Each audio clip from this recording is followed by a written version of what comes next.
Okay, if you've ever tried to buy a bike for your kid, you know the feeling. It can be just surprisingly frustrating. Well, today, we're going to demystify that entire process.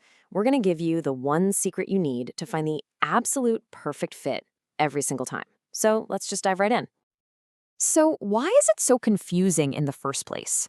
Well, it's because the way we've all been taught to do it, by looking at the wheel size, is just totally broken.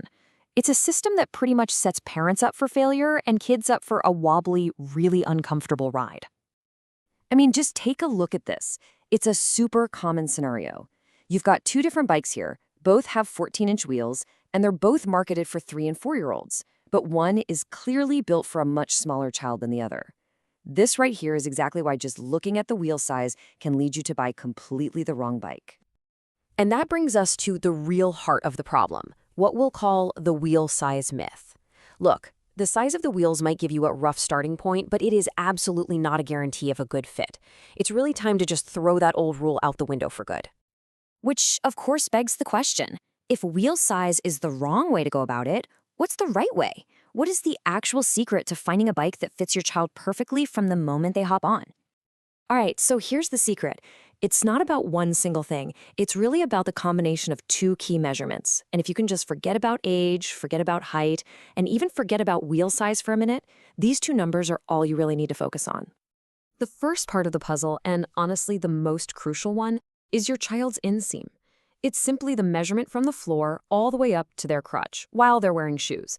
Not their height, their inseam.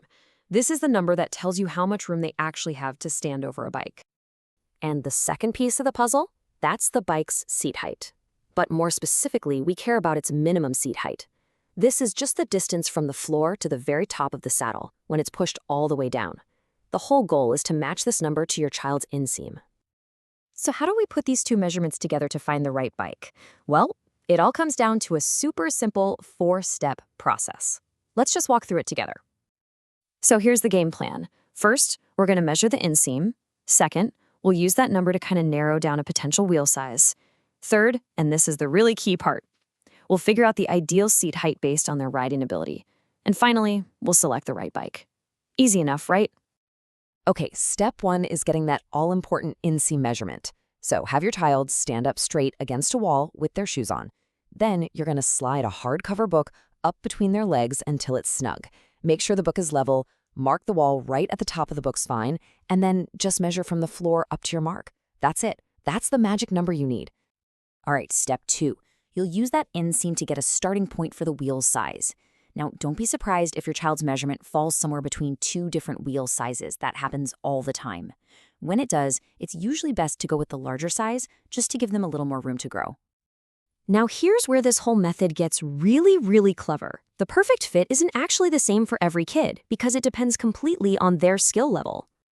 You see, for a beginner who's just learning, the ideal seat height is actually equal to their inseam. This lets them plant their feet flat on the ground, which builds a ton of stability and confidence. But for a more experienced rider, you'll actually want to set the seat 2 to 4 inches above their inseam. This gives them proper leg extension for powerful pedaling while still letting them touch the ground with their tiptoes. And for kids on training wheels, you've got some flexibility. Anywhere from flat-footed to tiptoes works just fine. So, the crucial point for our final step is this. You take that ideal seat height you just figured out, and you go shopping for a bike whose minimum seat height matches it as closely as possible without going over. This is what ensures a perfect fit right now, but with the maximum amount of room to raise the seat as they get taller. All right, so that's the theory. But let's see how this actually works in the real world, shall we? We're going to take one child and see how this method helps us find 3 different perfect bikes, all for them. Okay, meet our tester. She's 5 years old, and her inseam measurement, that key number, is 19.5 inches. Let's remember that, 19.5. Now let's see what bikes would work for her. Okay, what if our tester is a complete beginner? Well, her ideal seat height is equal to her inseam, 19.5 inches. The Pillow 16-inch bike here is a perfect match. I mean, look at that. Its minimum seat height is exactly 19.5 inches.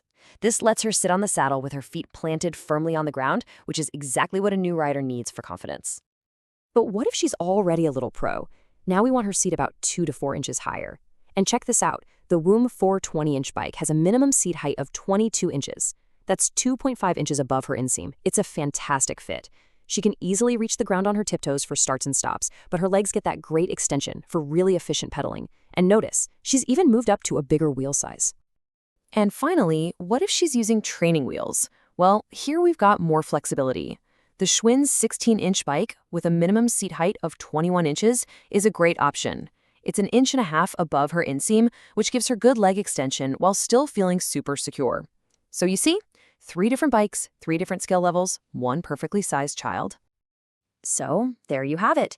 You now have the knowledge to cut through all that confusing marketing jargon and find a bike that truly, actually fits. But there's one last question, right? Where do you find that key piece of info you need? Of course, finding that minimum seat height measurement can be tricky. It's not always listed. Luckily, the team at Two Wheeling Tots, who actually developed this entire method, have personally measured almost 100 different kids' bikes. They have all that data right on their website, which makes finding great options so much easier.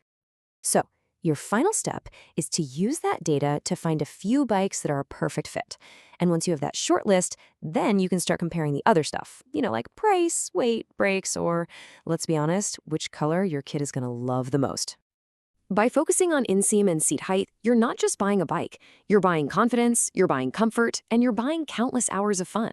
So now that you have the secret to the perfect fit, the only question left is, which adventure will you choose?